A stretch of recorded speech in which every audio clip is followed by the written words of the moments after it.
My name is Eileen McKusick, and I'm a researcher, a writer, a practitioner, and I've been studying the effects of audible sound on the human body since 1996. Basically, what I've been doing is waving tuning forks around people in the mountains of Vermont.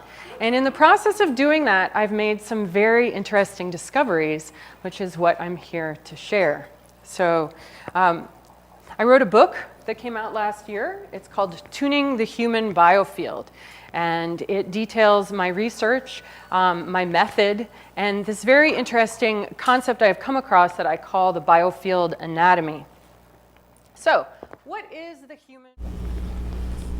Hello, I'm Mike Harrell, and today I'm going to be doing an interview with Eileen Day McKusick. And she is a researcher, writer, educator, and practitioner who has been studying the effects of audible sound on the human body since 1996. She is the originator of Biofield Tuning, formerly called balancing, sound balancing, a unique therapeutic method utilizing tuning forks. Founder of the Biofield Tuning Institute from Burlington, Vermont, and the author of Tuning the Human Biofield, Healing the Vibrational Sound with Vibrational Sound Therapy, Healing Arts Press, 2014. Eileen has a master's degree in integrative education and is currently working on a PhD in integral health with a focus on biofield science. Her extensive research and practice in the field of therapeutic sound spans both the academic and alternative realms. She has trained and worked as a massage therapist, yoga instructor, sound healer, wellness educator, and also has a successful parallel career in business. Eileen was a visionary founder and partner of the landmark Southern New England restaurant, the Vanilla Bean Cafe, as well as creator of the popular Vermont food specialty, Mama's Special Kettle Corn. Eileen combines her background in both wellness and business to form a practical, grounded, logic-based approach to understanding and explaining how and why sound work therapeutically. She maintains offices in Burlington, Vermont and San Diego, where she conducts sessions and trains students in biofield tuning. She also travels to speak at conferences about consciousness, cosmology, and the biofield. So we're in for a treat today. This is a showcase of her and what she does, which I think is phenomenal. There's very few people on earth that are doing what she does on the level that she's done and the research that she's done. I'm Mike Harrell. This is Eileen Day McKusick, and we're just going to talk about biofield tuning and hopefully the electric universe and bioenergetics, all that kind of stuff, and what's going on with you. So I saw you, the first time I saw you was actually looking at the Thunderbolts Project, and I saw that they did like a little info clip of sort of to introduce you. And I'm a real fan of those guys because in my model, consciousness is the whole universe is conscious. And the first thing it does is manifest electromagnetism. So you have the positive, the electric field and the magnetic field. And that I see very present in every level. And you address that and take that into your approach to healing. So that's what got my attention. Good for you. I actually did a video that talked about this guy, that guy Pollack. Remember that guy? What's his name? Gerald Pollack. Gerald Pollack, yeah, and he did water. Huh? The fourth phase of water. The fourth phase of water, but he did a nice little presentation for the Thunderbolts on charge differential, and he was trying to prove the point that the Earth actually spins because of the charge differential. The ionosphere gets loaded up with positive charge electrons in the daytime, and that creates a huge field of positive electrons. But as the Earth spins towards night, the electrons move from a high charge to a low charge at the evening. And what this does is makes the wind go faster than the Earth is spinning. So we have a wind up in the upper atmosphere that goes 200 miles an hour faster than the Earth. And he's saying that actually is what makes the Earth spin at 1,000 miles an hour. So that was really cool. And so, and in doing that, he talked about how just a little bit of charge separation of too much positive charge on two particles will create just a tremendous force, right? A force of repelling. Like repels like. And to me, that's what happens when you, so if thinking is positive and feeling is negative, when you have an impression like, say, a trauma, that's a positive energy, a powerful energy that hits your being, and it's recorded there. So you have too much of a positive energy, and you creates a separation, and that's what we call memory. So to me, your consciousness needs to be neutral and balanced, right? And not charged up with negative energy or positive energy. Yeah, absolutely. Yeah, so, and this is what you do. You find these charges that are actually in our biosphere, and you can actually tune into them. And this is miraculous, and this is why I'm talking to you now. It's a big... Yeah. It's pretty cool. It's definitely, it's really a practice of finding these charges that are held in imbalance and bringing them to neutral, and getting people to come to neutral and learn to stay in neutral, and when you can stay in neutral, you don't pick up charge and then discharge on other people. You just you're just a lot groovier. Well, that's the charge thing. Yeah. So if you're like a tendency to be angry, say you're hurt, now you're an angry person, whenever something comes to you that matches, that makes you angry, that resonates with you, then you're going to want to express that to balance your charge. So you have angry people, you have people who are afraid all the time. We call it anxiety or stress. Stress is just fear. So that whole play of the outside coming in and triggering, and then the inside expressing outward, and it all has to do with positive and negative charge. Yep. Another great hero is Biology of Belief by Bruce Lipton. Absolutely. That guy, I was just brushing up on him and watched, I guess maybe I watched that one thing he did about 3 or 4 times. When he talks about how what actually moves your body is the protons. The protein in your body has these little molecules, protein molecules, and the ends of the protein molecules have a negative charge. So basically, the Earth has a negative charge, and we have a negative charge. Our body is basically negative charge in neutral. So when it's not doing any work, and then whenever you have something coming in from the outside, it'll have a positive charge. And that positive charge will be attracted to one of the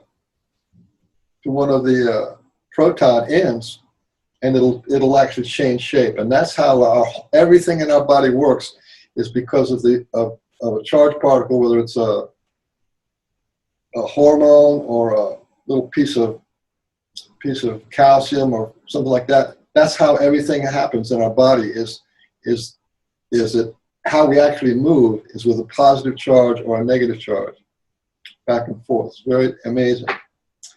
And it actually gets the signal from our consciousness, which is both external and internal. So it seems like everything in the universe moves because of this polarization of positive and negative. In my book, I call it everything. Richard Feynman says everything jiggles, but I changed that to everything jitterbugs, because it's really more of the dynamic interplay between the positive and negative that creates spin and movement and life. And magnetic and electric. Yeah.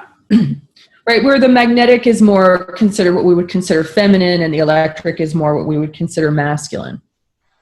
Exactly, and every thought, I mean, this is kind of my field, so every thought has an emotional component to it. So somebody like Anthony Robbins, right?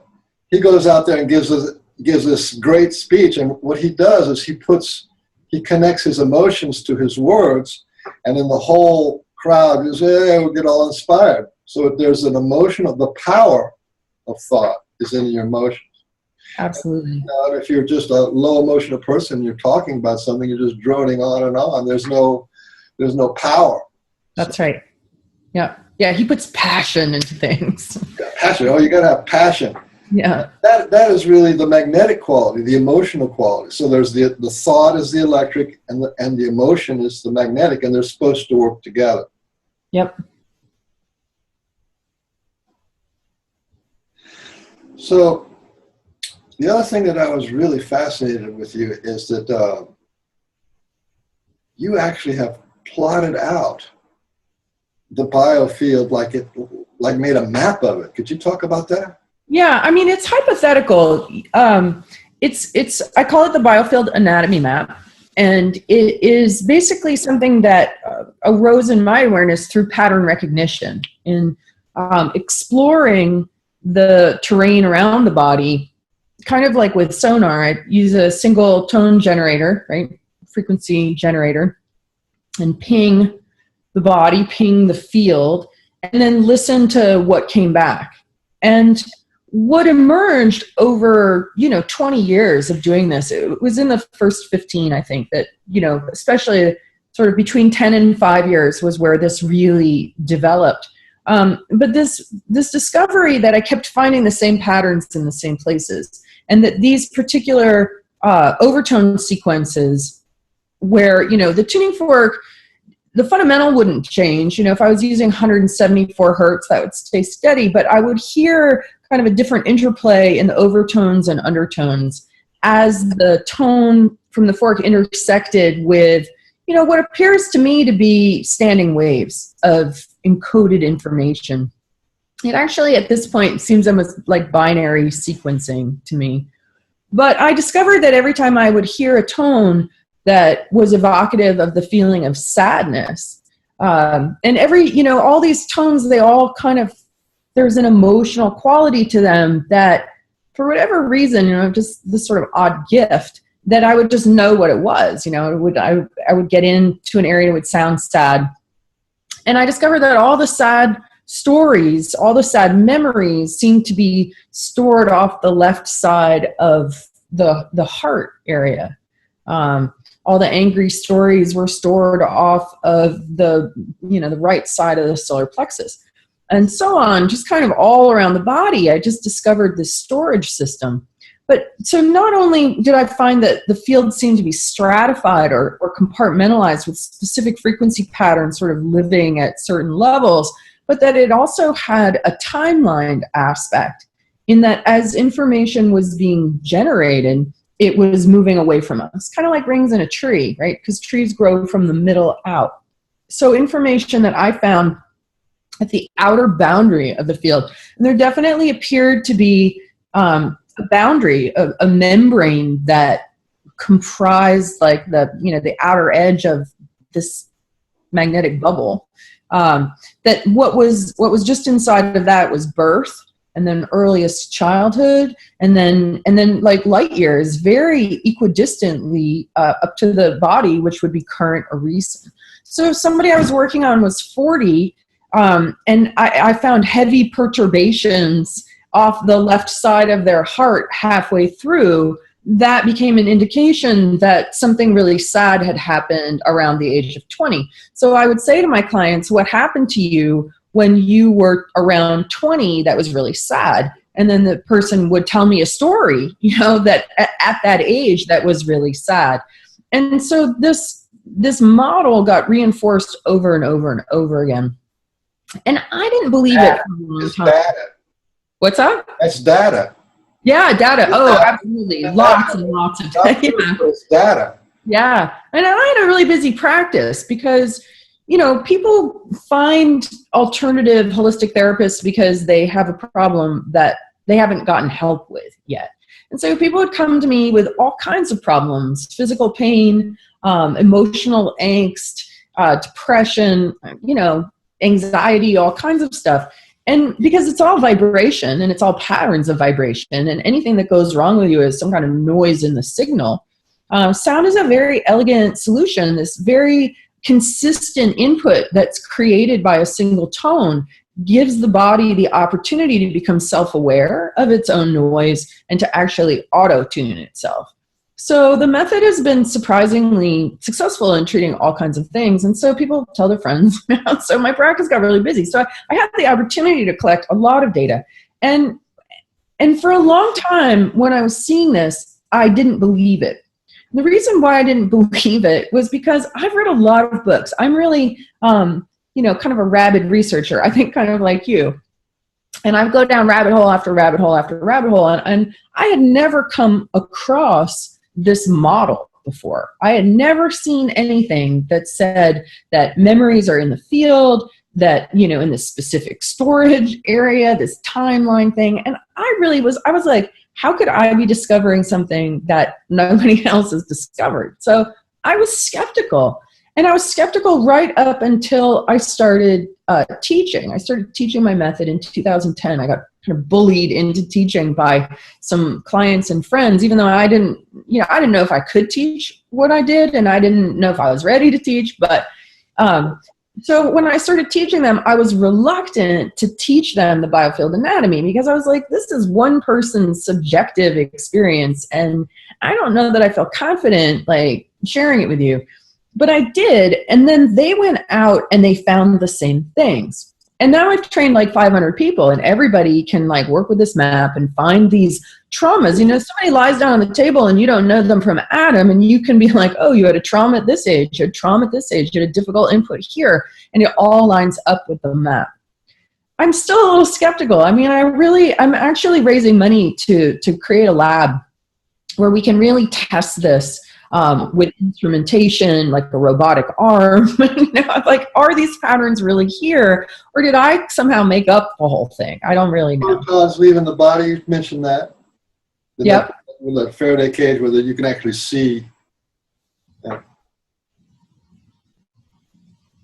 Well, there's other models. So the thing is what's great about you is you actually taught me, even though I kind of knew it, you actually taught me that our mind is not in our body. Our body is in our mind. I think that's some famous person quoted, was a quote. Oh, it was you. That's right. You actually said that.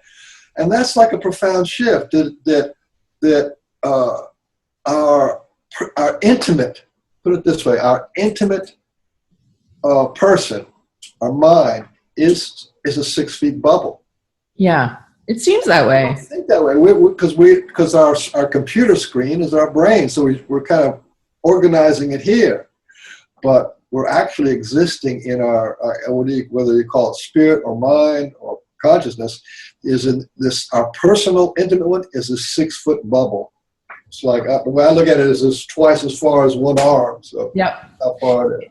And it seems like it's nested bubbles, you know, that we exist bubbles inside of bubbles inside of bubbles. So, you know, ultimately, if consciousness is non-local, if I exist out here, then where does that stop? And I think it doesn't, right? I mean, I think we're all kind of infinite and all connected to the one.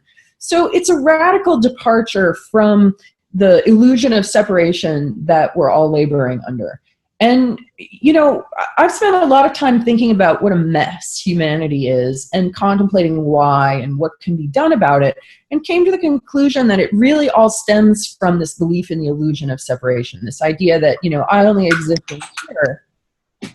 But if we can actually demonstrate down, every suffering comes from the belief of separation. Yeah. That's a fundamental primal truth. We have this separate self or being separated from who we are, and that creates suffering. And yeah, a lot of suffering. Absolutely. Very powerful. You know, so if all of a sudden you exist outside of yourself, outside of your body, outside of the supposed boundary of your physicality, then where do you stop? You don't. You realize that you are connected to everything, that you are everything, you know, and then and that changes everything when we start to think that way. So it's really important to me to see if we can really demonstrate these waves outside the body, the significance of the location and the pattern of these waves outside the body. Well, I think you're like way down that road. Because, okay, there's proof, right? Which you can never really have proof, but there's soul recognition. And soul recognition is when you demonstrate to somebody, you go, oh, that's true.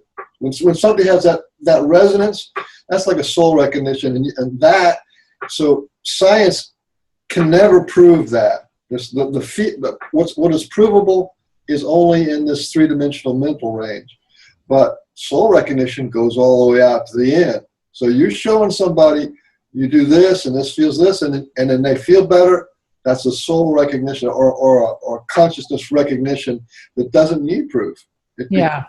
A reality. The human body is an exquisite instrument, and unfortunately we've been conditioned to not believe our own senses. You know, you can look at general relativity and say, but this doesn't make sense. I don't understand it. It doesn't make sense. And then we're told, well, you can't trust your senses. You know, like, even though you look at this and it doesn't make sense, you're not smart enough. You know, you're not as smart as Einstein. So everybody's been conditioned to not trust their own senses. And I see this when I teach my classes, you know, where people second guess and they override. And we're not even talking about intuition. We're just talking about basic senses, what you hear, what you feel, what you notice in your own body. But, you know, what you're talking about, that resonance, when all of a sudden your cells ring, you know, when I give my talks and I explain the electric universe and how it fits fractally into this model, and, you know, I had to rewrite our entire cosmological story in order for what I was discovering to make any kind of sense at all, because it didn't fit into the standard model, what we've been told. And I was so excited to discover electric universe theory, because that created a model and a framework that what I had discovered fit into very neatly. And so whenever I give talks and I introduce people to electric universe and the biofield and all of this, people get really excited, and they all say the same thing. They say, this makes sense. I resonate with this. Because of that, whatever is happening. Yeah, proof or not, once they resonate, that becomes a fundamental understanding for them. Yeah, absolutely. And I don't think I'm kind of like on the edge of of hearing what the current cutting edge astrophysicists are up to, and it's the same old stuff, you know. And until you can move, see, they're having a hard time moving from material reality even into the electric universe, but then to move beyond the electric and magnetic universe into a conscious universe. Until you can get out to the consciousness is king. Consciousness is causal. Absolutely. Consciousness is in everything. And then it becomes electromagnetic. Then it becomes plasma. Then it creates, you know what I mean? Yep. So we're getting there. I think we're getting there. I think we're getting there too. And that goes along with my model, which is kind of, in some ways, incorporates every model I've ever found so far. And that is, if consciousness is king, then, and every aspect of consciousness is a being. So there's no such thing as a non-being. So matter is actually a being. Everything is a being, just in a different state of frequency of being. So that goes back to, and I'm going to tie this into your biofield tuning. I think, who was it? It's like Carl Jung was talking about the collective unconscious, right? Mm-hmm. What does he mean about the collective unconscious? And he says, in the collective unconscious is all these beings, all these people. There is people, mythological people, real people. And then he talked a lot about archetypes. Yeah. So you have a God archetype, the angel archetypes, devil archetypes. And I found these archetypes are in your collective subconscious are what create what's called your intentionality. So your intentionality is a function of your identity. Identity is different than ego. Identity is what you form. Like if I was to ask you, who are you? And you'd have to list, well, I do this and I do that, and I learned this, and that's your identity. So intentionality is like this, is what makes you move through the world. And what makes you move through the world is not you, it is the archetypes that are in your intentionality. So if you have your mom as an archetype that says you're bad, or there's something wrong with you, right? Then that gets stuck in your intentionality, and then that guides your life. And when you have layers of these, layers like you said, bubbles within bubbles, then that, because it's in your energy field out here, it eventually works its way down into your body, and then you get sick and a shoulder and that, right? Yeah, absolutely. What you're actually doing every time you find one of these little glitches is the mother in the intentionality, which guides the person and makes the body. You actually touch it. You're actually breaking up that pattern of the mom saying, "Pick up your room, I'm going to beat you," right? Whatever that energy was. And you break that up and you let it reabsorb back in as a neutral energy back into the body. Exactly. But so to me, it's like, to take it one step further, is everything that you transform and bring back into a body is a person, is a being. Bet you never thought of that. Well, in the context of parents, for sure, because sometimes we really find, a parent, a dominating parent, and their energy, it really does feel, like a person, almost an entity, a thought form kind of thing that does have personification. Certainly, what I also see that in is our inner critic, which is something that, I've actually come to see as a cultural virus or implant that comes from being told that we're guilty sinners. Even if we were raised in non-religious homes like I was, I realized that I had still been sort of implanted with this belief, this subconscious belief that I had fallen from grace, that I was cursed with original sin, that I was imperfect in some way, and again, this sort of separate from nature, separate because nature might be perfect, but I'm flawed and guilty. I see so many people just plagued by this construct of criticism and guilt that dominates their mind and gets in the way of them receiving the frequencies of nature, which are, phi, right? The golden mean, they're love, perfection, beauty, is all around us and informing us constantly. But this construct or this being of the inner critic is constantly interfering with that. And people walk around feeling guilty. Demonic. It's almost, there's something wrong with you, or you're not good enough, and there's a constant drip, drip, drip, and it affects our body. Absolutely. But more than that, if you're afraid of being judged, you don't try new things. You don't ask for help. Yep. It's just such a judgment. Okay, what is a judgment? If you think of judgment in terms of a court of law, the judge saying, you're not good enough, right? Or you're bad. Yeah.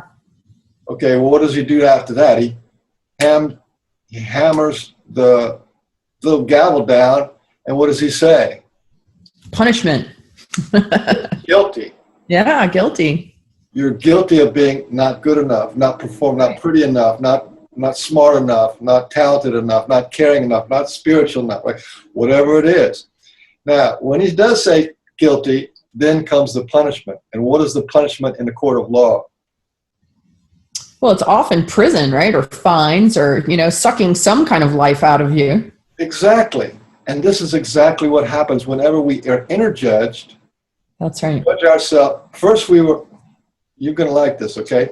So the mom judges you, And now she's stuck in your energy field, right? So she's out there in her energy field. And whenever that's something close to what that mom energy was like, becomes your voice. You're not good enough. You're not good enough, right? Absolutely. So, yeah. Okay. That's what I deal with. I show people how to release judgments and denials. I think it's one of, like what I was saying about our illusion of separation being a problem. And then I see the sort of second biggest problem is this judgment thing that we do to ourselves, that we do to other people. We're constantly casting judgment all over the place. I made a Facebook post not that long ago that said, instead of passing judgment, you could be extending blessings instead. There's a whole other way to be compassionate. And what I see is that people, even people who are like spiritual or whatever, they'll, and especially in women, they'll extend this circle of love and compassion to everyone else except themselves, right? Because they're not worthy, because they've been so inoculated. Myself to prove my love. Yeah.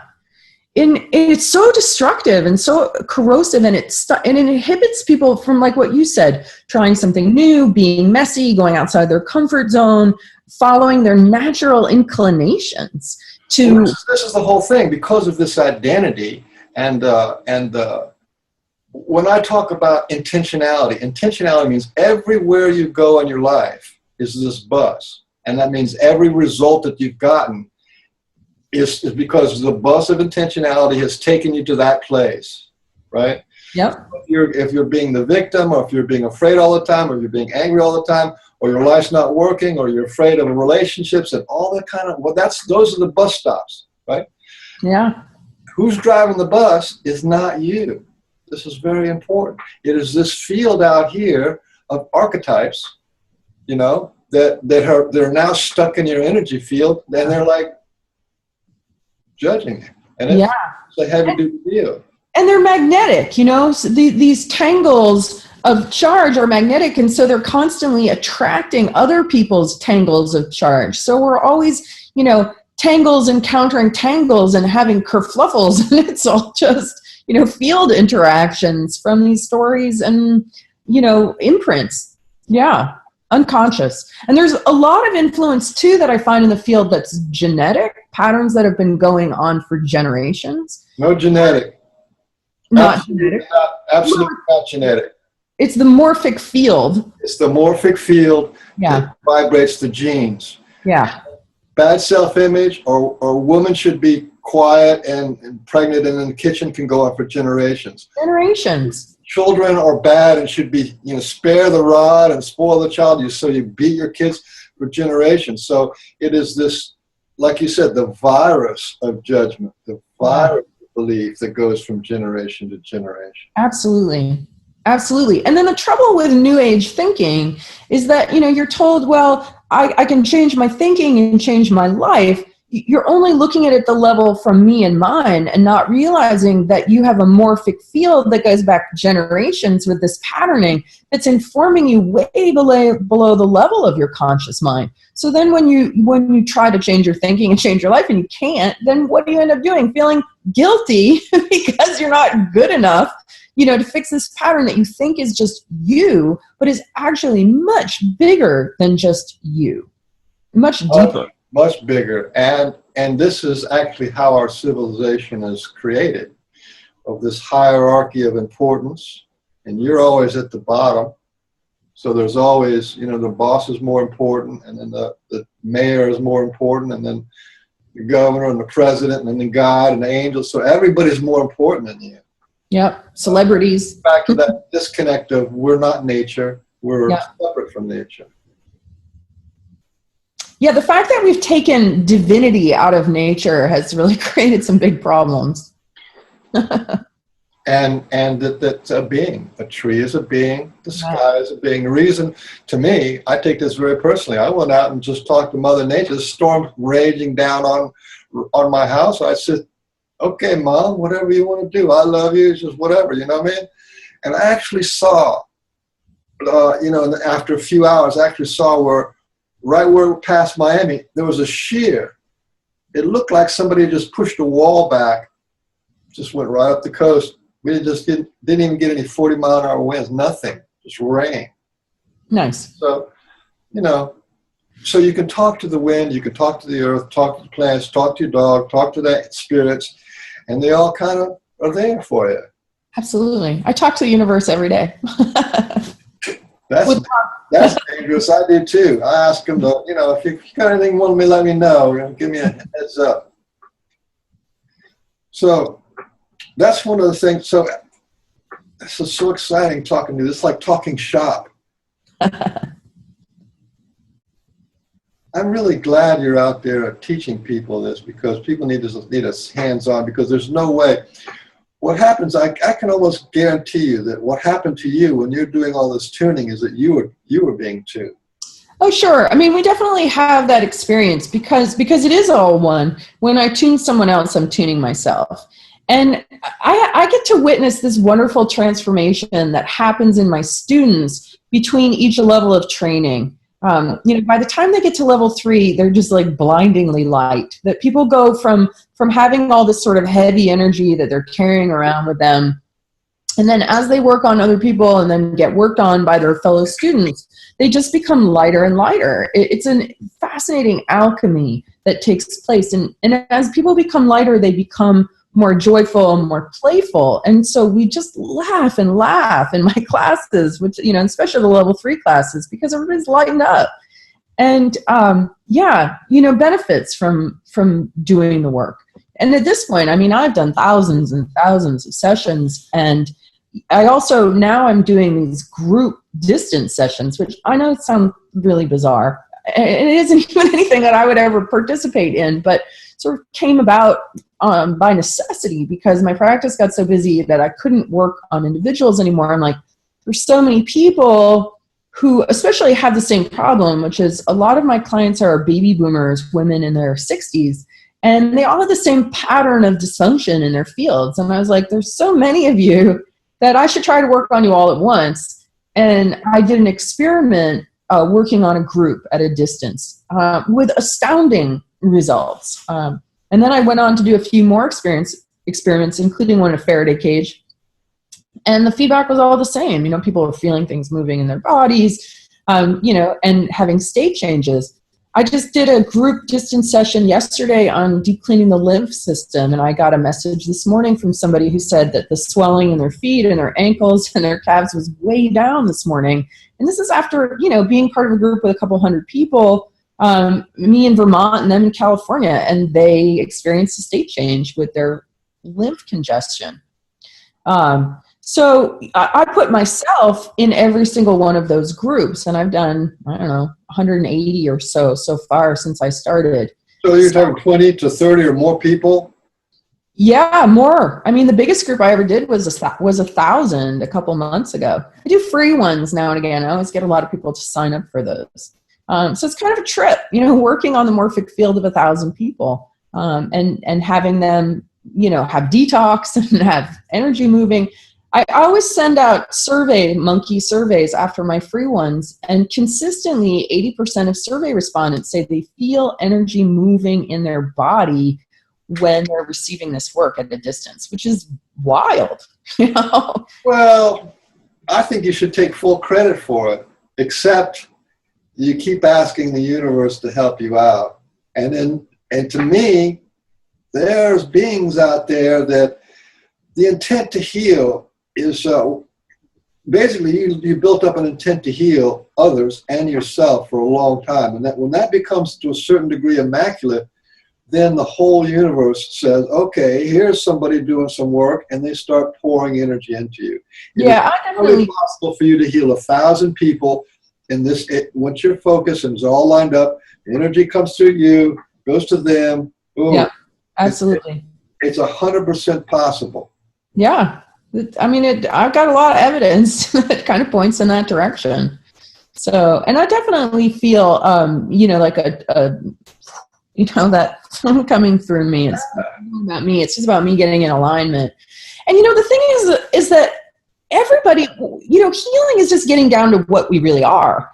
we've all just over thousands of years of misunderstanding developed all of this noise in the signal. But once you get the noise out of the signal and you get down to the harmony of who we are, we're actually incredibly beautiful, amazing beings.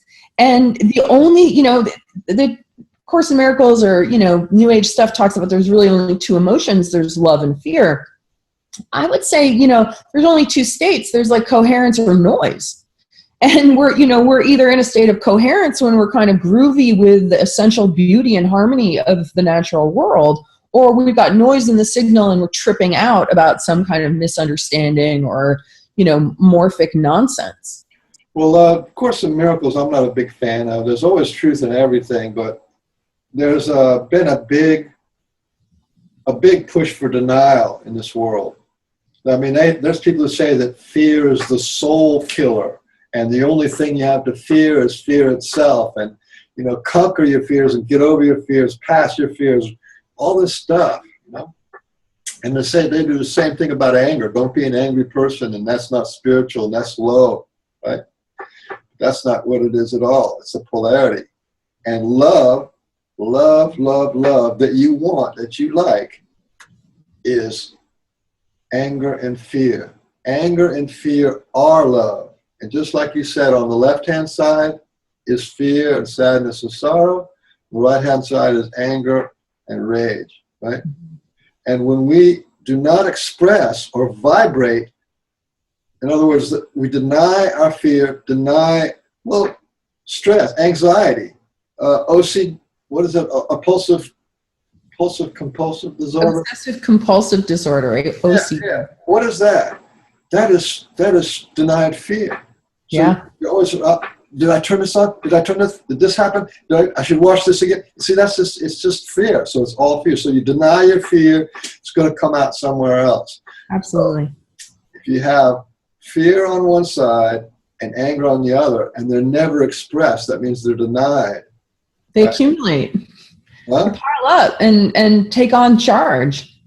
But if you move your fear directly, like with your tuning fork, except if you move your fear with your voice, your internal tuning fork, you vibrate that, you vibrate your anger. Guess what? What's love that you want is in the middle, and you keep getting more and more. So it is possible to vibrate all the fear that there is, and then there's no more fear, but it's available to you. And it is possible to vibrate all of the vibration, all of the anger that there is, and then you're no longer angry, but anger is available to you. And in the meantime, this coherent love that you're talking about has no denial in it, no anger, yeah, and no fear. That is a nice place to be. It is a nice place to be. But, again, coming back to how I see how my students and my clients have been really damaged, again, by New Age thinking, is that, this sort of like, oh, you shouldn't feel angry, or you shouldn't, get jealous, or any of those negative emotions. And so people end up suppressing them. There's a word that I use that I call purple washing, which is the tendency of people who are nice or spiritual to like bypass anger, go right to forgiveness, but then suck down glasses of wine or chocolate bars or, these liver pacifiers where they're actually suppressing the emotion. They're judging the emotion. They might have every right to be angry or every right to be scared. And, so in this work, we talk about how there's no such thing as a negative emotion, no such thing as an unwanted emotion, that emotions are just things that arise to give us messages to keep us safe. That without emotions, we become lepers and start losing bits of ourselves, that it's really important to respect and honor emotions as they arise and let them kind of help us to get into a healthier place. So the problem isn't the experience of the emotion, it's the suppression or the judgment of the emotion that really creates problems for people. Oh man, okay, so now you have this energies that you're stuck into your field, right? The energy is stuck into your field, and it wants to vibrate itself naturally. And we say, no, you can't speak back to your mother. Don't say that to me. Shut up, right? And it wants to vibrate itself naturally, but we have such a field of denial, or it was so painful we can't. As a child, we can't express it. We can't explore it. So this stuff's just sitting there vibrating, wanting to heal, right? Yeah. And it keeps like poking you. Oh, look, you got anger there. You're afraid over there. You're afraid all the time. Or you're angry all the time. Or your body starts getting sick and breaking down because it gets the signal, then it has to suppress the signal, and it's got this suppressing thing going on, and liver, kidney, back problem, shoulder, whatever. Absolutely. Yeah. And it sucks a lot of juice, you know. Emotions are waveforms. They rise up, they crest, they fall away. It's an electromagnetic event. It's a chemical event. It's a molecule in your system. And so if you suppress that, you're suppressing your essential life force. And then our life force gets all tied up in all of this suppression and these walls and this denial, and then your body starts to fall apart. But not only that, but you deny your own creative impulse, your own playful impulse, your own, you know, you're just being in the flow of life because you've imagination of what could be. It takes a beating. Does. Because you're always defending or attacking, and you know, you can't think of a better world or better. That's right. Yeah, so this work, you know, we can find those trapped emotional states and liberate them. Liberate them into expression, put that waveform back, you know, into motion. And then once things come into neutral and come into flow, you feel lighter, but you also, I see people become more creative. You know, they finally start writing or painting or, you know, doing the things that they love.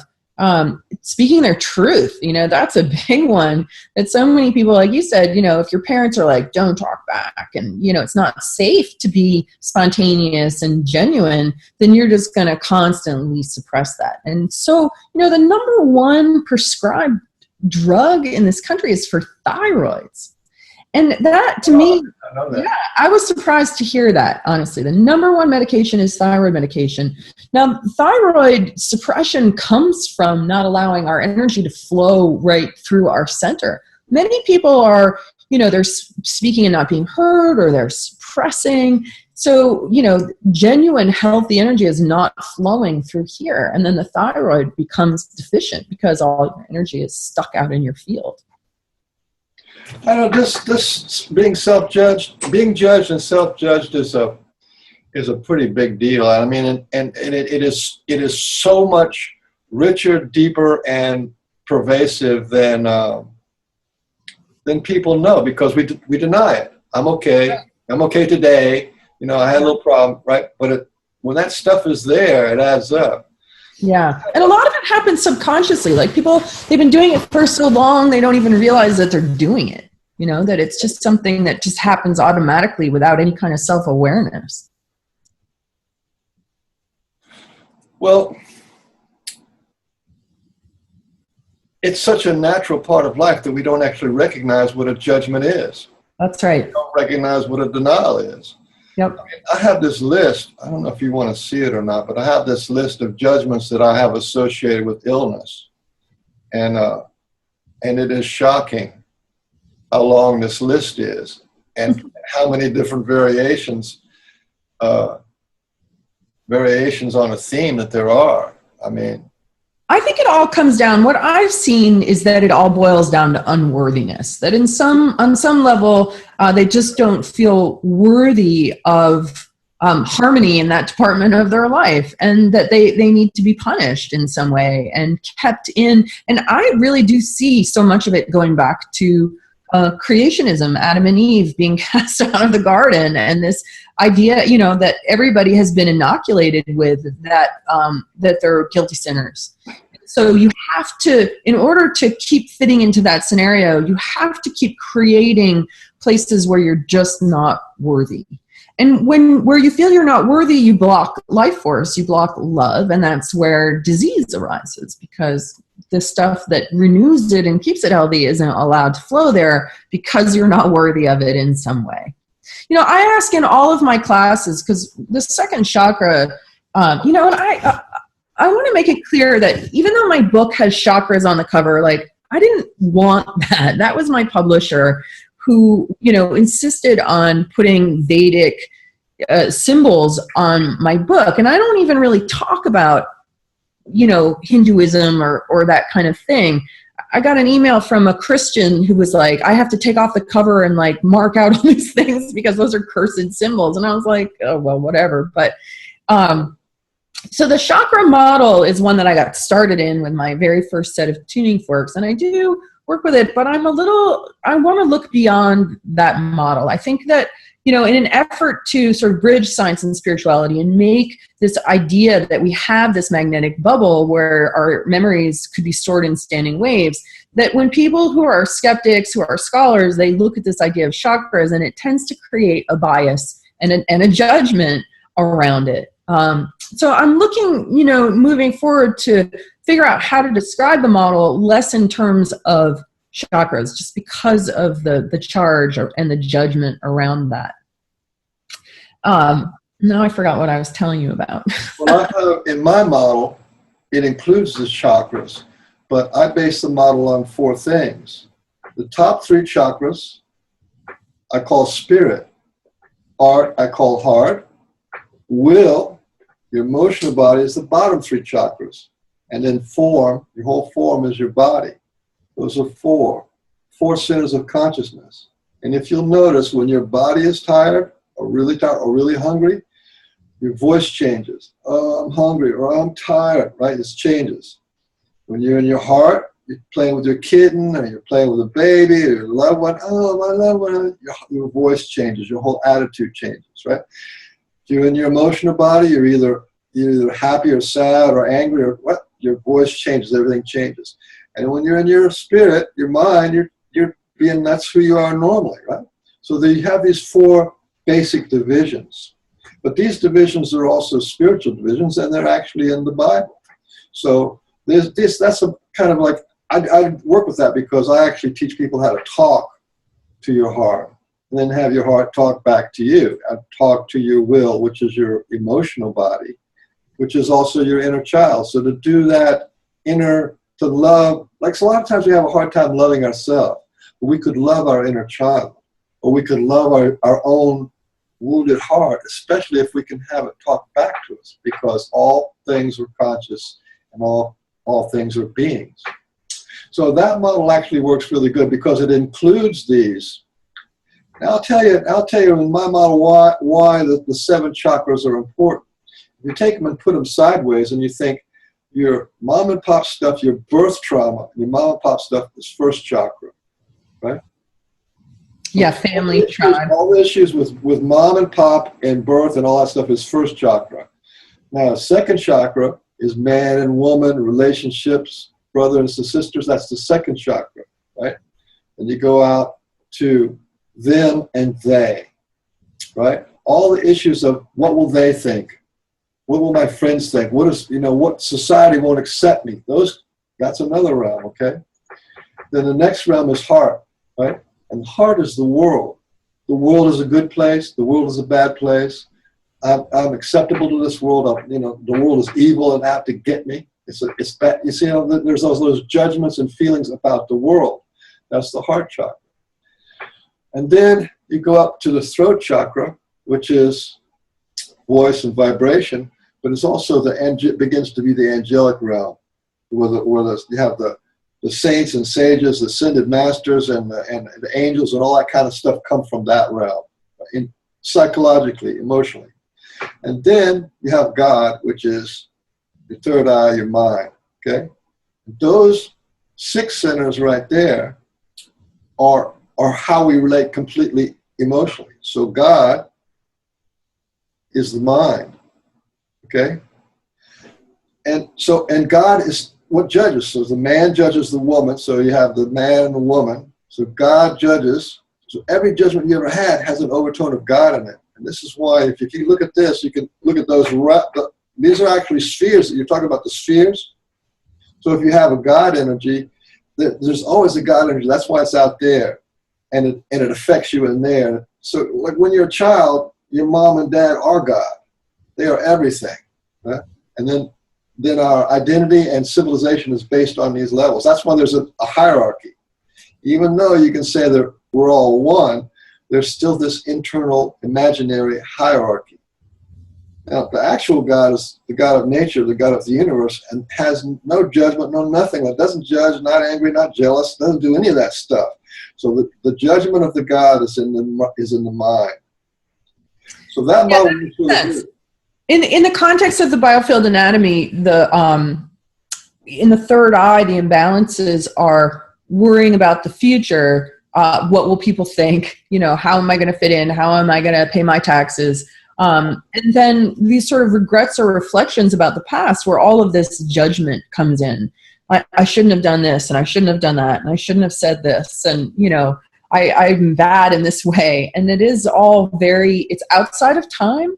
It's outside of now, because it's some kind of worry about the future or regret about the past. Whereas when we get to the crown, it's really all about the now and about being in the flow of time and nature, the universe. And there's absolutely no judgment there at all. None, and not at all. It's not even on the same frequency. No. So what everybody calls the religion that everybody has, every religion in the world is really of the mind. It's on that realm. It does never reach to the other realm. The mystics go to that realm. Yeah. The shamans go to that realm.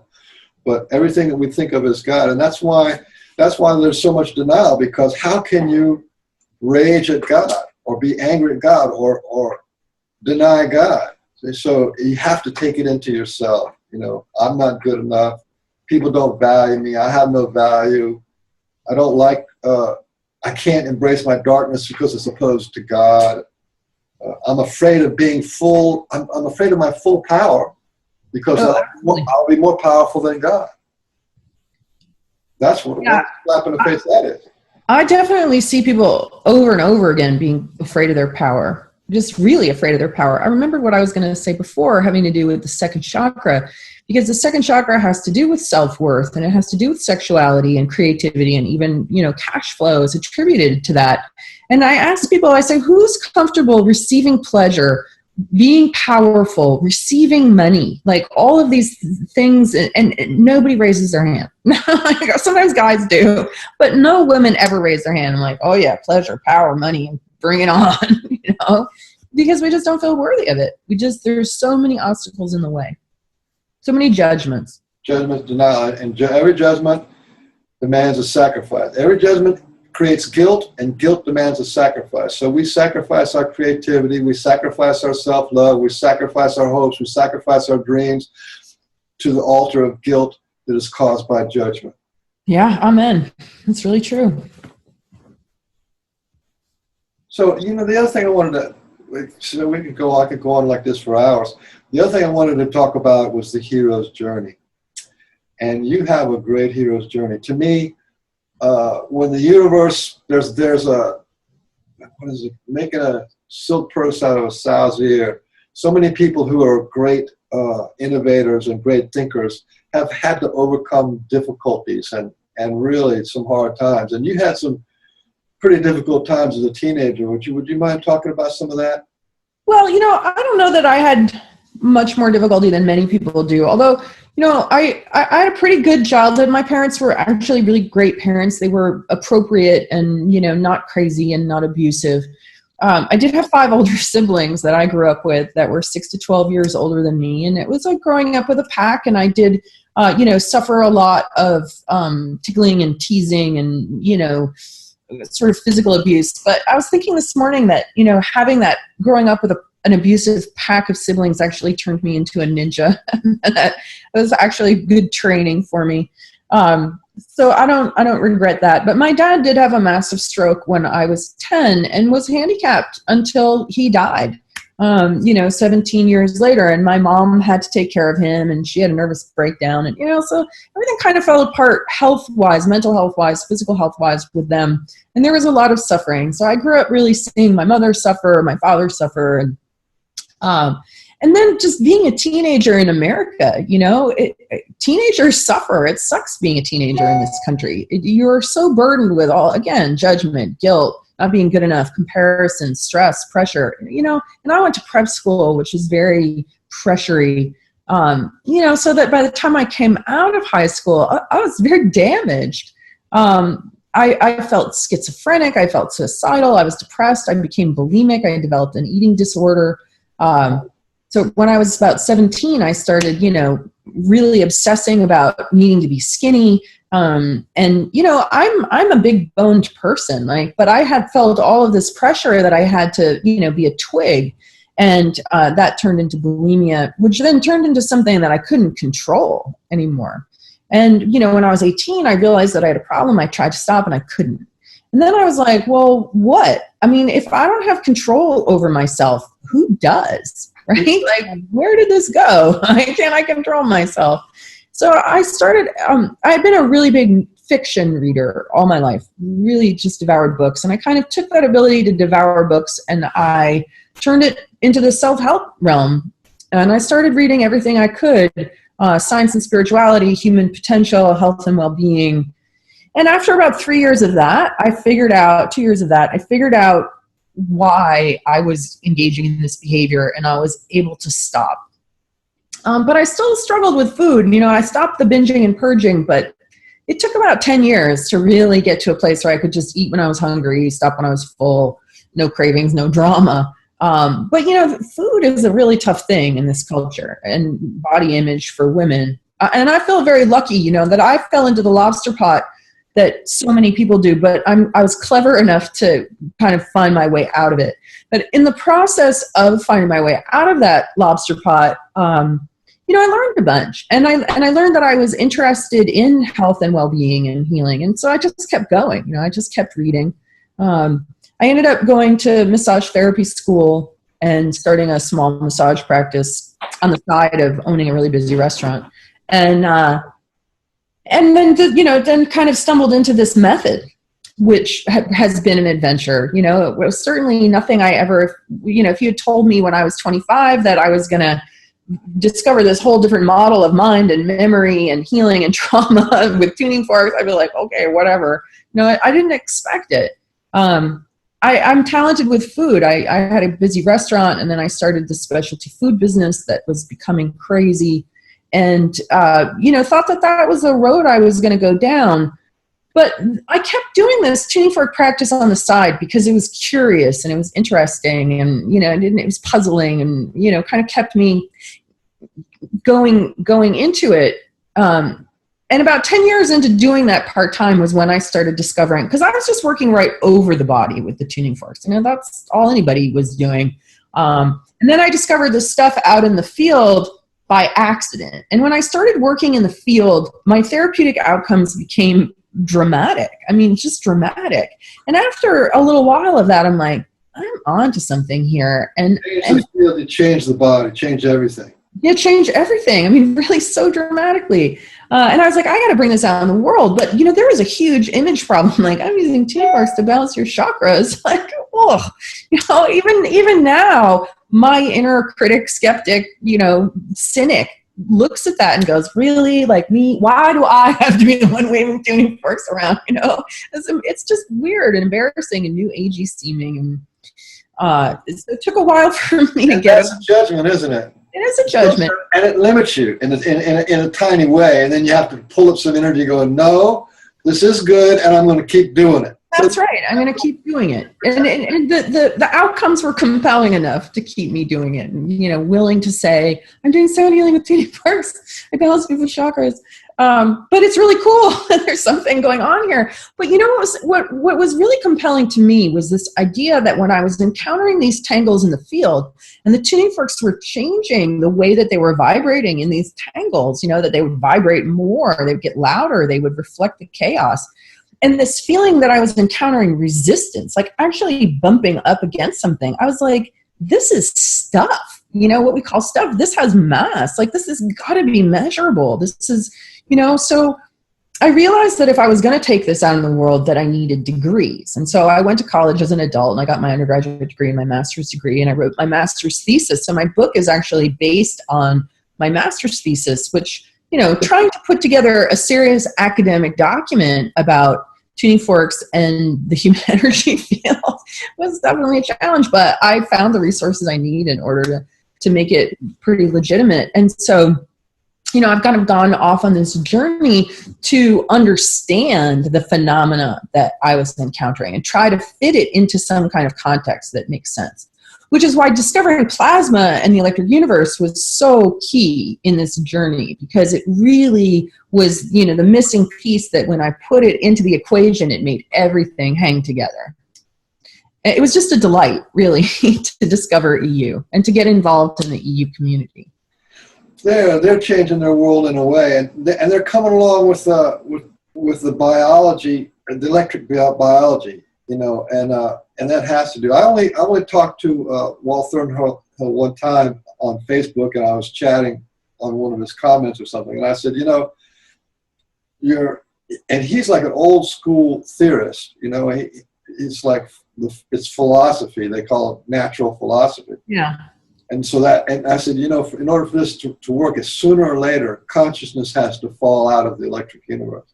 That's right. And he said yes. And then that's where, that was like, I guess, last year or something. But they're trying to bring it into consciousness, body, biology. Yeah.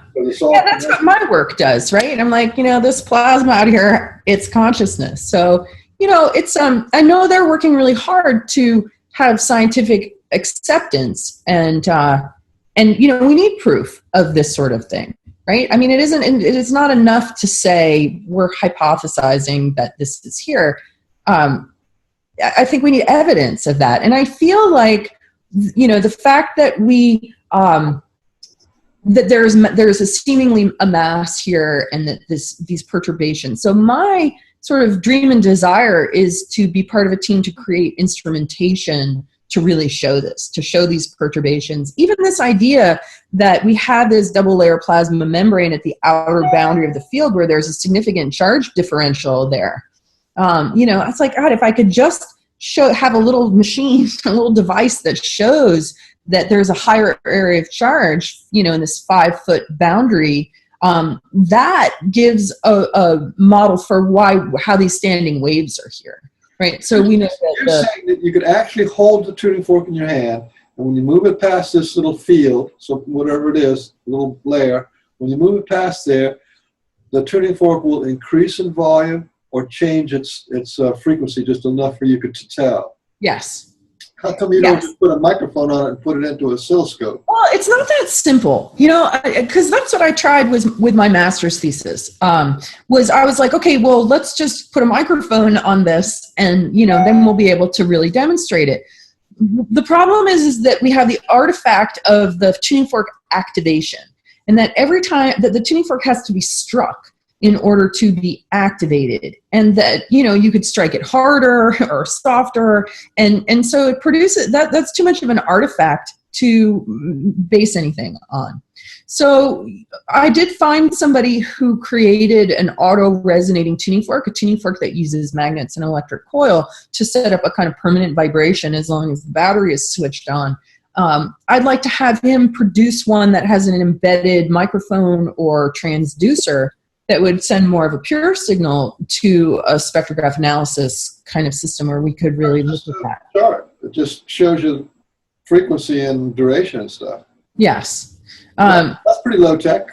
It is pretty low tech, but, you know, it's time and money. And so, you know, you're having so much fun. I know.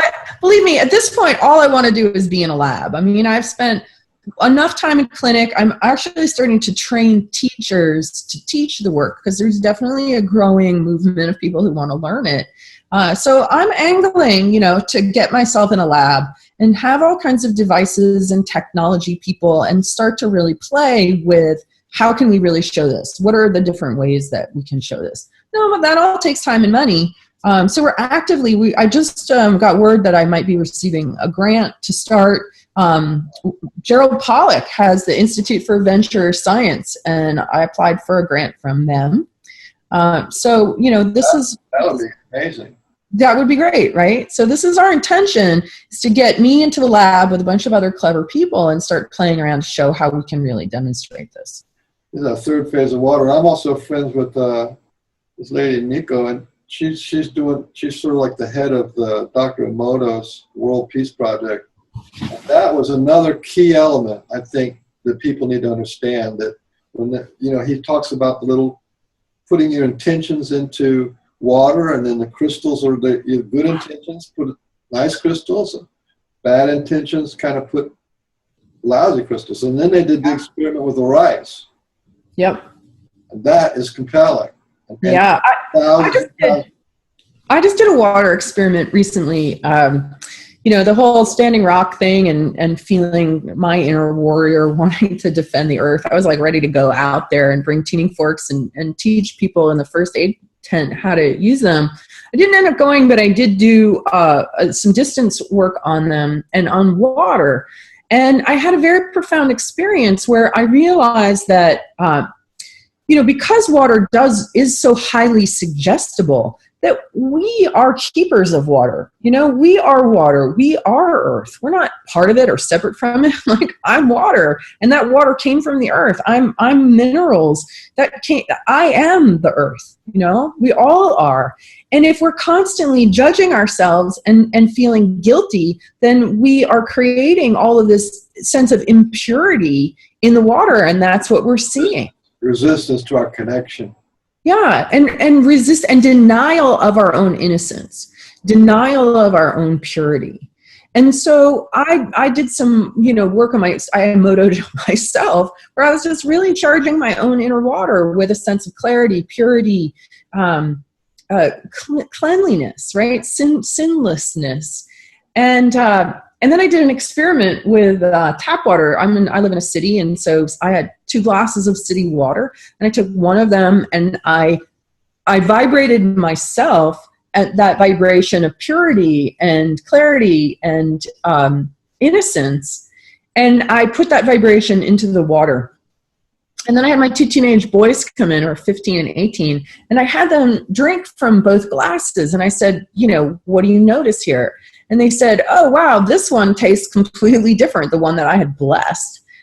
It tastes lighter and cleaner. But then when we took a really good look at them, we saw that it had actually changed color, that the one that I blessed had a more crystalline quality to it, and the other one had a blue cast.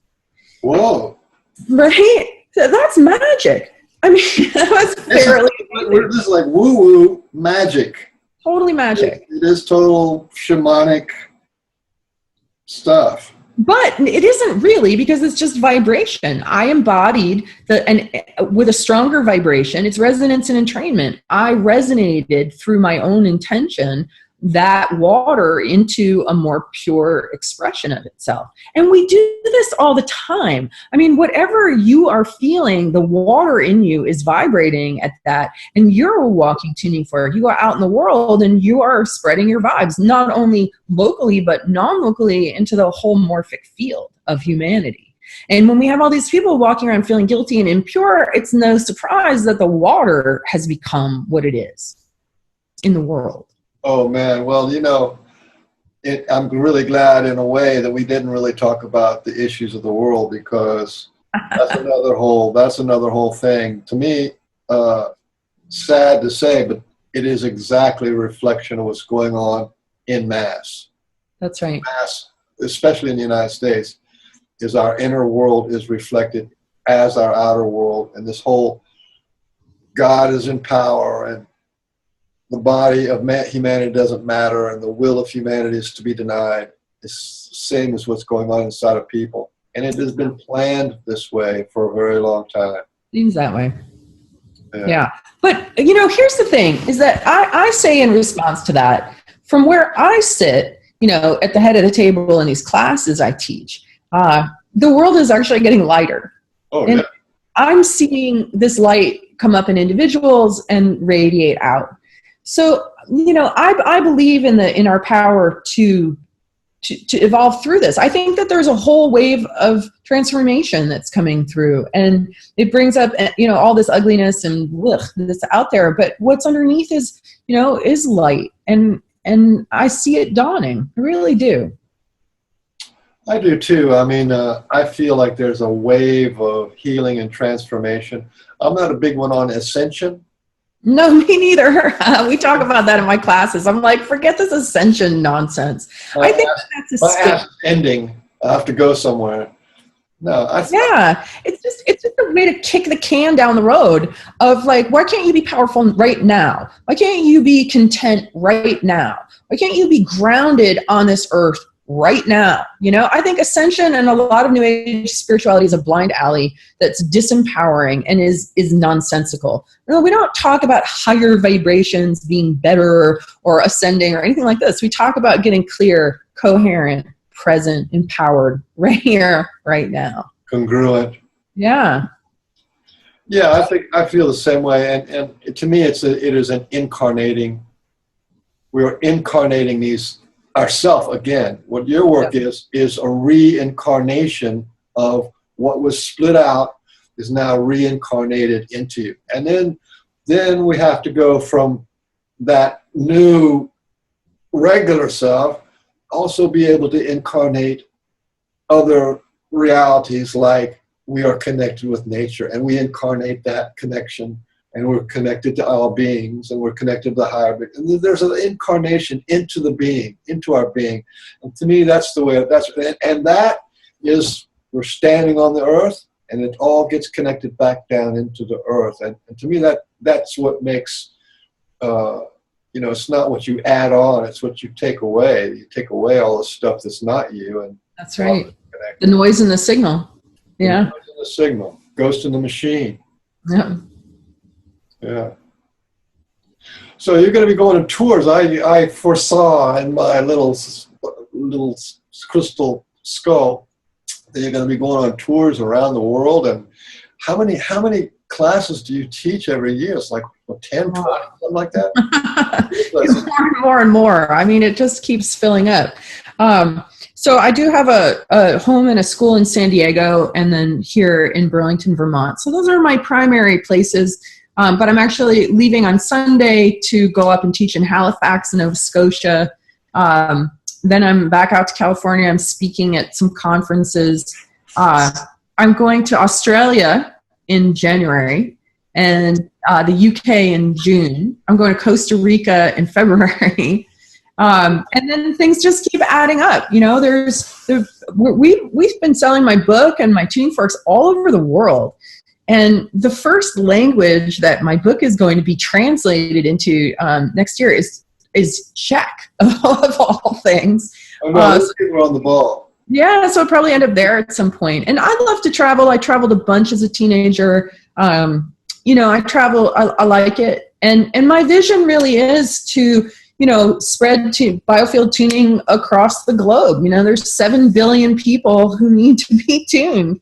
And there's a lot of people who, when they read the book or they come across my work, they get really excited because they resonate with it. It feels like truth. Something drops in and they're like, I need to learn this. So, I'm happy to teach and to get it out there. I feel like, this process gives us the opportunity to go into Humanity 2.0. It's like taking a chalkboard that's just totally full, kind of erasing it. And like you said, sort of reincarnating in this, more of a clear signal, helping to shift the whole morphic field with, thousands of years of bad inputs and static.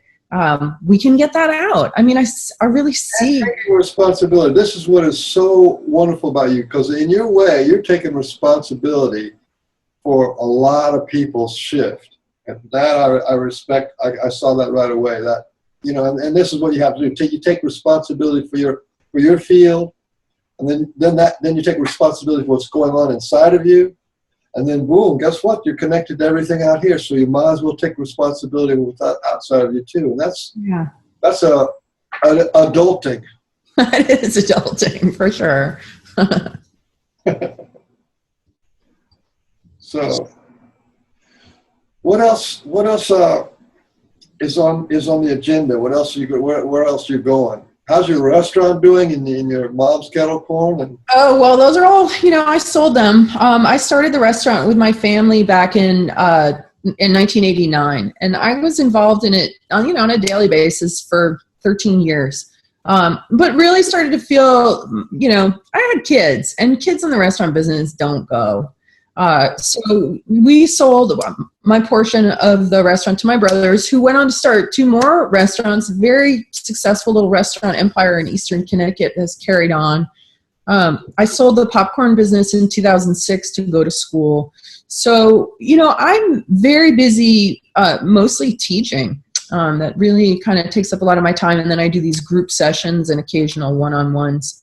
So, but what I really want to do and really want to carve out the time and the money for is this lab, which will be in San Diego. I've already got, more than half my team for that. And just sort of waiting to manifest the money, the means, the resources to be able to focus on that. Because what I really want to do is train trainers, get other people to do a lot of the teaching. And I want to do the research. Plus I have a second book that I want to write, and that takes really time and focus. But I've, kind of gotten a big part of that outline ready to go. So, in my perfect world, I would be working in the lab and working on the book.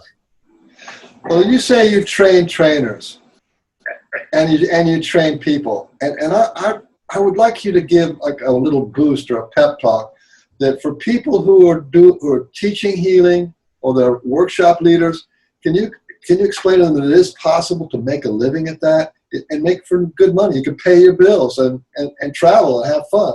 Yeah, absolutely. I think that, our job as healers is to be problem solvers.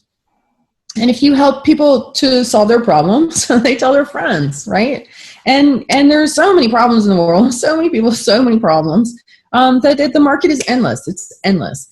And Biofield Tuning it's just effective. I've received a lot of different kinds of holistic therapies. And, and I hear this from people all the time, that they've had all kinds of therapies. Biofield Tuning produces state changes. It really does. And it does it kind of instantaneously.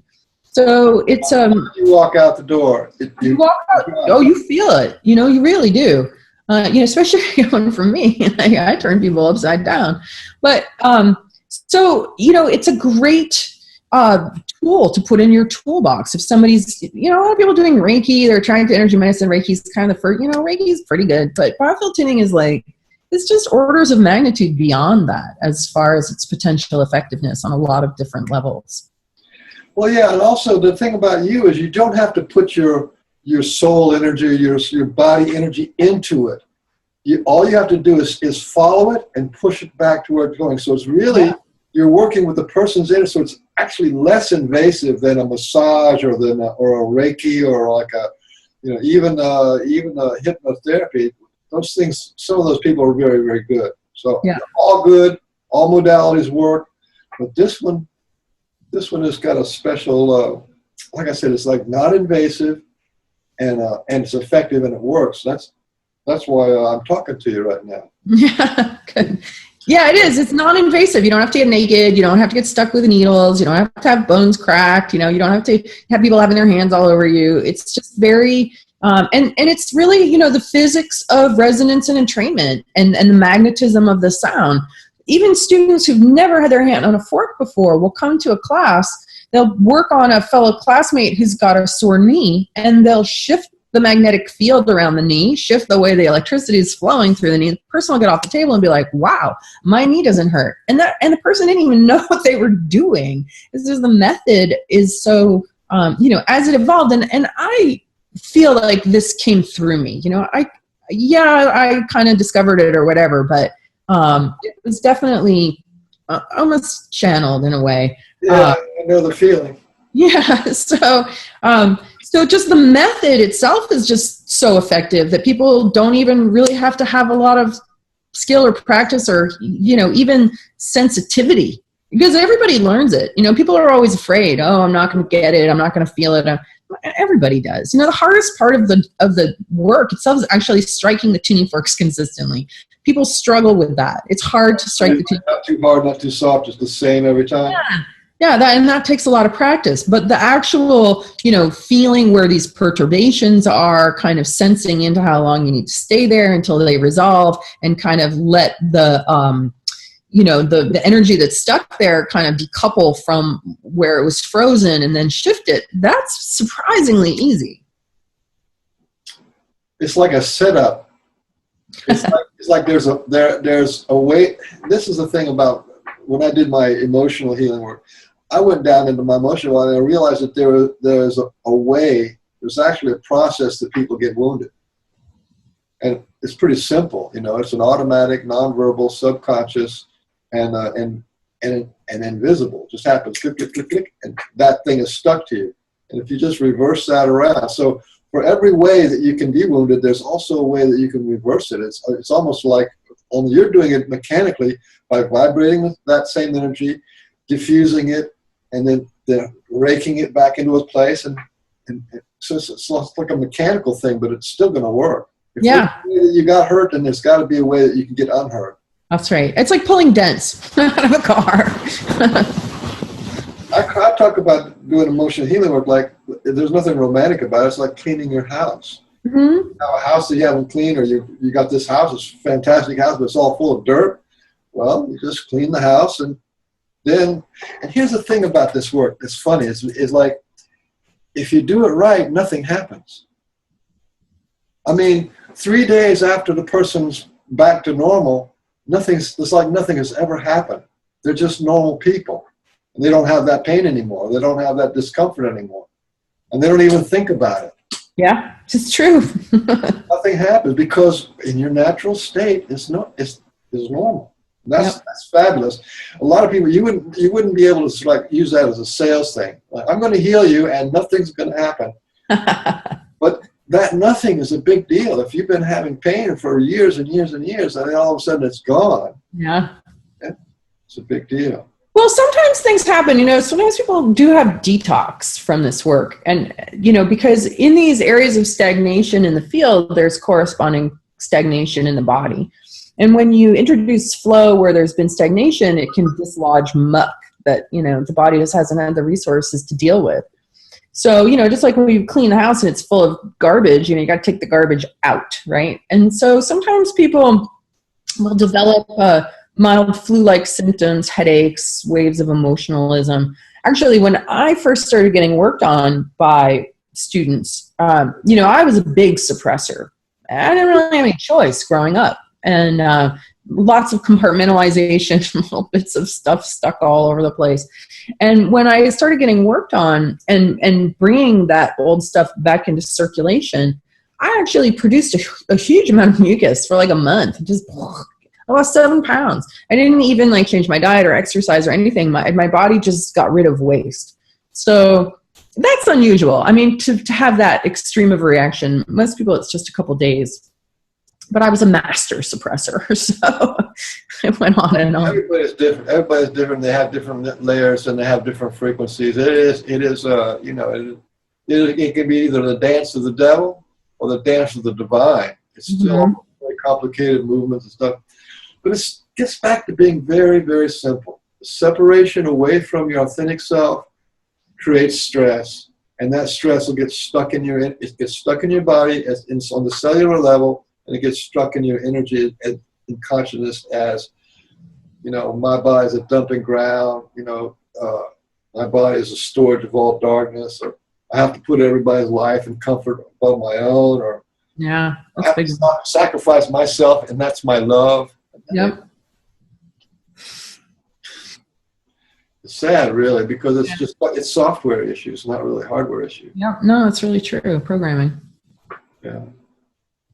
Well, I don't know. We're pushing on an hour and a half. Yep, I got to get things done. I really want to say thank you for talking to me because, like I said, my model is very close to yours, except I'm using voice. Emotional release is what vibrates it. And then the judgment and denial is a little formula of actually taking that actual event and saying, I don't need that anymore, and replacing it. So I'm doing mine naturally. Maybe it's a little bit more difficult, but your model and my model are very close, and so that's why I'm excited to talk to you. Excellent. Well, thank you so much, Michael. It's really been a pleasure. I know you and I could talk for hours. We didn't even talk about the electric universe too much. Damn, maybe another time. Next time. All right, bye-bye. All right, bye. Take care.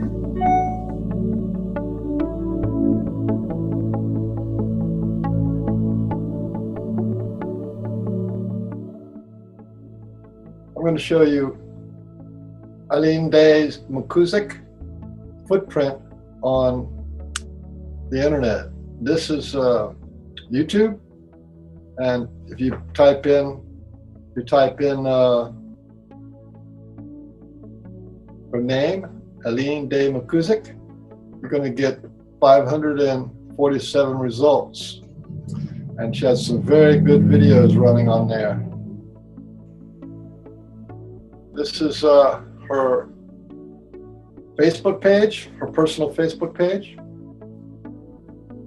And on here she has all of her posts, her friends list, who shows her friends.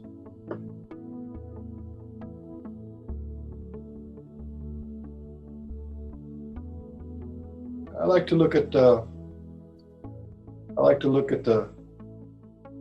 photographs of any person, because then you kind of see who they are, and you can see how she relates to people. And she has so many friends. She does so many talks and helps so many people in the world.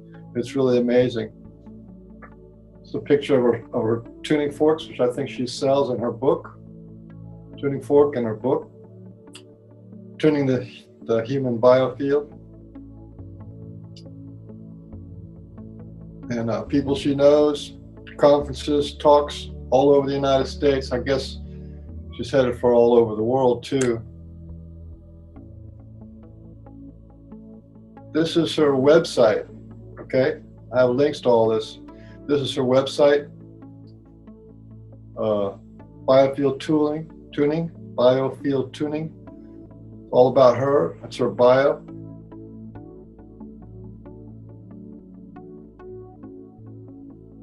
Right there. And become a practitioner. A lot of people are going to want to become a practitioner, and she has the most amazing teaching class that I've ever run across. It's just fantastic. She does a 3-day event. It's 3 days, $650. And when you walk out of there, you have her book, and you walk out of there with your knowledge and your practical experience, and you can actually start doing biofield tuning and making money and helping people. She has 3 different levels of this class. You know, of course, you would want to take all 3. The second class is also $650, and the third class is also $650. So 3 days, 9 days, 9 weekends, and you're good to go. And this is her Facebook like page. This is like her professional page for the Eileen Day McKusick Biofield Tuning. You can like her page, and on that she puts her daily posts. And like this is her talk on her little introduction and talk on the Thunderbolts Project, which is very good. And that's the basics of her internet footprint.